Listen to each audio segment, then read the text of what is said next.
So it's kind of Wednesday, the 15th of July.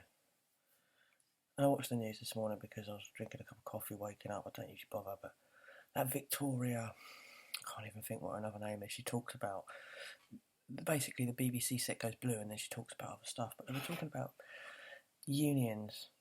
Now, as an area women's officer myself, okay, I find it quite frustrating when the con men of the servants, that is the Conservative Party, are basically taking every single fundamental human right away from you.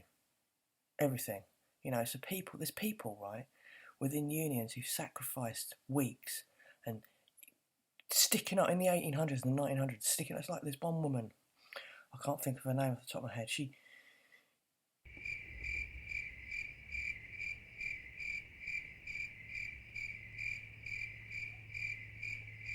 got women's wages to the same level and went on strike for 10 weeks making chains. They made chains up in Birmingham. Actually, the festival's on this weekend. Women's chain making festival in Birmingham.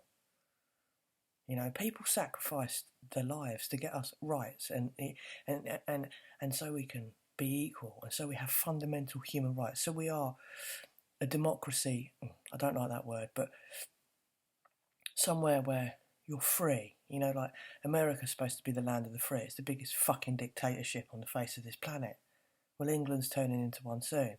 So now I can get arrested on a picket line. And the Conservatives are like, well, if you're not acting peacefully, you'll get arrested. Well, there's a law that states that now. So that's not that clear, is it? So why are you bringing out another law for that? And also, 40% of the people have to vote the same way. Well, that's the case anyway. You don't just go out on strike. It's not that easy. You don't just go out on strike. Maggie Thatcher put an end to that. But you don't just go out on strike. It's not something anyone wants to do. I don't want to go on strike. What the hell do I want to go on strike for? Why do I not want to get paid? It's a last resort. When your employer's taking the piss out of you and treating you like a second or third class citizen, that's acceptable, is it? Just to let that carry on. It's acceptable to be paid pittance. It's acceptable to not be able to pay your bills. Acceptable to have bad working environment. Acceptable to have bad health and safety. Acceptable not to have the equipment to do your job because the shareholders want a profit. Come on. When are people actually going to use their heads for once and stop being so fucking apathetic to everything? Right? Because this is a momentous part of the world at the moment, right? Because London had a tube strike and all the fucking toffee-nosed Conservatives couldn't get to work, this is why they're kicking up. Right? It inconvenienced them. Otherwise, why the fuck would you bring a law into play? It inconvenienced them. But what do people do? Nothing.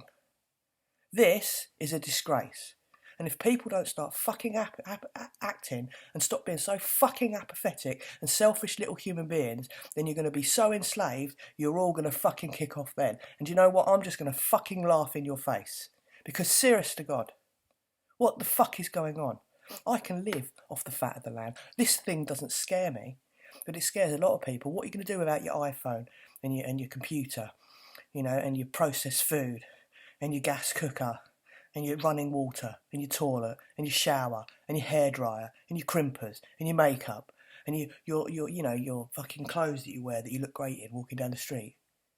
What are you going to do then when that's all taken away from you because you're a selfish, apathetic human being? What are you going to do? Oh yeah, that's when it'll be, oh, my whole world's over, why didn't anyone say so? Why didn't anyone do anything for me? Why didn't anyone take control of my life? Why didn't anyone make a decision for me? Because you're a fucking brainwashed zombie, induced on fucking fluoride, processed food, and listening to that fucking awful box over there that tells you an absolute load of shit. So there ain't no peace, love and light here. There's fucking wake up.